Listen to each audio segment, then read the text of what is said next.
চার যুগের মধ্যে যখন শুরু হলো ঘোর লড়াই আর ভগবান শিবকে করতে হলো ন্যায়।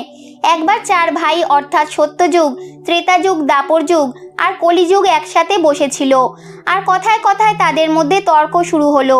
প্রথমে সত্যযুগ বললেন, আরে মূর্খ, তোমরা তো সবাই আমার থেকে ছোট। এই কথা শুনে ত্রেতাযুগ বললেন, তুমি সব থেকে বড় কিভাবেই বা হতে পারো? তোমাদের মধ্যে সব থেকে বড় তো আমি সর্বশ্রেষ্ঠ। এ কথা শুনে আবার দাপর যুগ বলে উঠলেন, তোমরা কোনো মতেই সর্বশ্রেষ্ঠ হতে পারো না, তোমাদের মধ্যে আমি সর্বশ্রেষ্ঠ। এরপর কলিযুগ বললেন, তোমরা যতই সর্বশ্রেষ্ঠ হওয়ার দাবি করো, কিন্তু বাস্তব তা নয়, বাস্তবে শ্রেষ্ঠ আমি। এরপর এক সময় চার যুগ মিলে ঠিক করলেন, আমরা নিজেদের মধ্যে ফ্যাসলা করতে পারবো না যে আমাদের মধ্যে কে বড়, কে সর্বশ্রেষ্ঠ। এর ফ্যাসলা তো ভগবান ভোলানাথই করতে পারবেন। এরপর তারা কৈলাসে গেলেন এবং চারজন ভগবান শিবকে প্রণাম করলেন। এরপর ভগবান শিব তাদের কৈলাসে আগমনের কারণ জিজ্ঞাসা করলেন। তখন চার যুগ বললেন, হে সৃষ্টির রচয়িতা ভগবান শিব, আমাদের মধ্যে কে শ্রেষ্ঠ তা বিচার করতে পারছি না, তাই আমরা আপনার কাছে এসেছি। এবার আপনি এর ফ্যাসলা করুন, এর ন্যায় করুন আর বলুন আমাদের মধ্যে শ্রেষ্ঠ কে। ভগবান শিব বললেন, এর ফ্যাসলা তো তখন হবে যখন আপনারা চারজন নিজের নিজের ফ্যাসলা শোনাবেন। আপনারাই বলুন আপনারা কে কিভাবে শ্রেষ্ঠ। প্রথমে সত্যযুগ বললেন, দেখুন প্রভু, আমার আয়ু সব থেকে বেশি, আমি 17 লাখ বর্ষের। এ কথা শুনেই কলিযুগ বলে উঠলেন, হে প্রভু, আমি তো শুনেছি ব্যক্তি কখনো আয়ুতে বড় হয় না, ব্যক্তি তো গুণে বড় হয়। ভগবান শিব কলিযুগের কথায় সম্মতি জানালেন। এরপর আবারও সত্যযুগ বললেন, আমার যুগে শ্রী হরি নৃসিংহ অবতার, মৎস্য অবতার, বরাহ অবতার নিয়েছিলেন। এ কথা শুনে ত্রেতাযুগ বলে উঠলেন, প্রভু, তাহলে তো আমার যুগে শ্রীহরির রূপ মর্যাদা পুরুষোত্তম শ্রীরামের জন্ম হয়েছিল, যিনি সংসারকে মর্যাদার পাঠ শিখিয়েছিলেন। কিন্তু এইভাবে সত্যযুগ বড় হতে পারে না। এতক্ষণ দাপর যুগ সব কথা শুনছিলেন। এবার তিনি বললেন, এভাবে দুজন কিভাবে বড় হতে পারে? দেখুন প্রভু, যখন আমার শাসনকাল এলো তখন আমার কালে তো ভগবান শ্রীকৃষ্ণের মতো অবতার জন্ম নিয়েছিলেন, যিনি 16 কলার দ্বারা নির্মিত পরমেশ্বর ছিলেন, অর্থাৎ এই সবার মধ্যে তো আমিই বড়। এবার কলিযুগ বললেন, এনাদের শাসনকালে ভগবানের অবতার হলেও অনেক সামান্য মানুষের জন্ম হয়েছিল।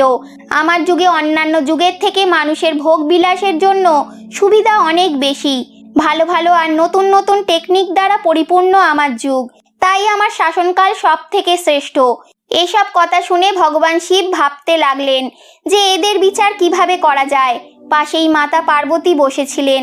তিনি বললেন, হে প্রভু, যদি আপনি এর ফ্যাসলা না করতে পারেন তাহলে এদের ফ্যাসলা কে করবে? এভাবে তো চার ভাই লড়াই করতে করতে মরে যাবে। এরপর সেখানে সকল দেবতারা উপস্থিত হন আর ভগবান শিবের কাছে এর ফ্যাসলা করার জন্য বলেন। তারা বলেন, হে ভোলানাথ, এভাবে চলতে থাকলে তো সৃষ্টির কালচক্র থেমে যাবে, আপনি শীঘ্রই কিছু একটা করুন। এরপর ভগবান শিব চার যুগকে বললেন, আমি তোমাদের একটি পরীক্ষা নেব এবং এই পরীক্ষায় যে জয়ী হবে সেই সর্বশ্রেষ্ঠ হিসেবে গণ্য হবে। সবাই ভগবান শিবের কথায় পরীক্ষা দিতে প্রস্তুত হয়ে গেলেন। এরপর ভগবান শিব 100 টন ওজনের একটি লোহার কড়া নিলেন আর কৈলাসের নিচের দিকে রেখে দিলেন আর ওই কড়ার পাশেই চালের একটি স্তূপ বানিয়ে দিলেন। এরপর ভগবান শিব চার যুগকে ডাকলেন আর বললেন, তোমাদের চারজনের পরীক্ষা এখনই হয়ে যাবে। এরপর সত্যযুগকে বললেন, সত্যযুগ, এখানে আমার 500 জন ভক্ত আছেন আর এই চাল রান্না করতে হবে আর এই রান্না তোমার যুগের মানুষই বানাবেন আর এখানে আমার যত ভক্ত আছেন তারা সবাই ভোজন করবেন। ভগবান বললেন, হে সত্যযুগ, তুমি তোমার যুগের মানুষকে ডাকো আর তাকে ভোজন বানানোর জন্য পাঠাও, আমরা সবাই তা দেখব।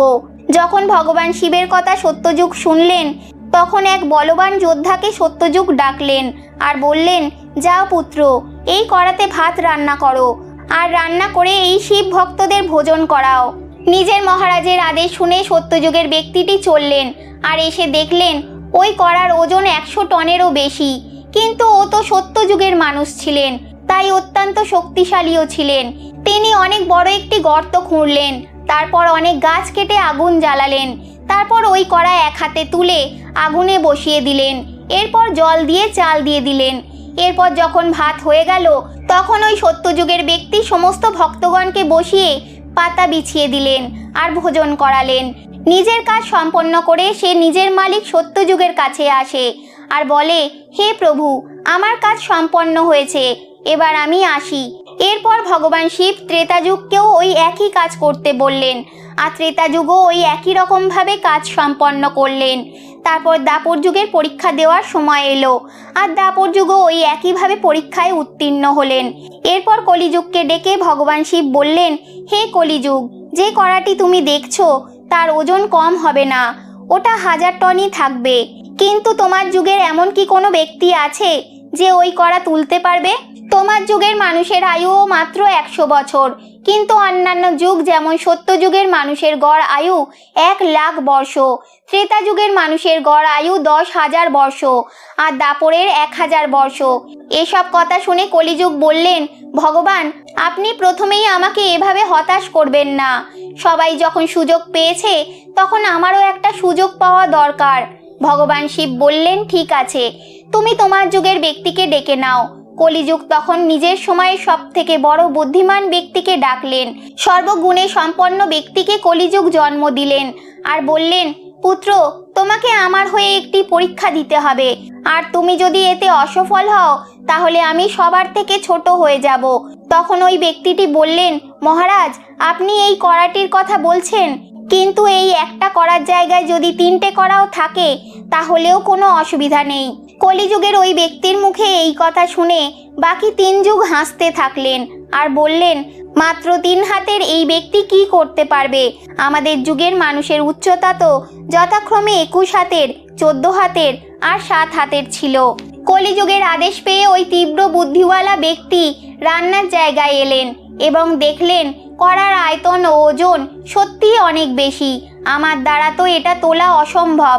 তো ওই ব্যক্তি বুদ্ধি লাগালো আর ওই কড়ার নিচের মাটি খুঁড়তে আরম্ভ করলো। কড়াটা তিনি নাড়ালেনও না, কিন্তু তার নিচে মাটি খুঁড়ে আগুন জ্বালিয়ে দিলেন। আগুন জ্বালাতে তার 1 মুহূর্তও সময় লাগলো না। তারপর সহজেই ভাত রান্না করে ফেললেন। এরপর ভক্তগণকে এক লাইনে বসিয়ে দিলেন এবং ওই গণের মধ্যে থেকেই 4 জনকে সাহায্য করতে বললেন। ওই 4 জন সমস্ত ভক্তগণকে ঠিকঠাকভাবে ভোজন করিয়ে দিলেন। শেষে ওই 4 জনকে ওই ব্যক্তি নিজে ভোজন করালেন। ভোজন করানোর পর ওই কড়া এবং জায়গা পরিষ্কার করলেন এবং ওইখানেই ছেড়ে দিলেন। আর এইভাবে তার কাজ শেষ করে কলিযুগকে বললেন, মহারাজ, আমি আপনার কাজ করে দিয়েছি, এবার আমাকে বিদায় দিন। কলিযুগ তখন খুব খুশি ছিলেন। এবার ভগবান শিব মনে মনে ভাবলেন, তারপর বললেন, আমি তোমাদের 4 জনের পরীক্ষা নিয়ে দেখলাম, সত্যযুগ, ত্রেতাযুগ, দাপর যুগের মানুষেরা শক্তিশালী অবশ্যই, কিন্তু কলিযুগের মানুষের বুদ্ধি অনেক, তাই এই যুগ অত্যন্ত বুদ্ধিমান যুগ। ভগবান শিব বললেন, এই যুগে মেশিনের আবিষ্কার হবে, বড় বড় বুদ্ধিমান ব্যক্তি হবেন, বাকি যুগ অবশ্যই ধার্মিক, কিন্তু তোমাদের যুগের ব্যক্তিদের মধ্যে বুদ্ধির অভাব ছিল। তাই কুম্ভকর্ণ, রাবণ, কংসের মতো মহান যোদ্ধা, যাদেরকে মারতে স্বয়ং ভগবানকে অবতারিত হতে হয়েছিল, কিন্তু তারা এতটাই মূর্খ ছিল যে তারা জানতেই পারল না যে যার সঙ্গে তারা যুদ্ধ করছে তিনি স্বয়ং পরমেশ্বর। তাই ভগবান শিব বললেন, ধার্মিক দিক থেকে সত্যযুগ, দাপর যুগ ও ত্রেতা যুগ শ্রেষ্ঠ যুগ হলেও বুদ্ধির দিক থেকে কলিযুগ সর্বশ্রেষ্ঠ যুগ।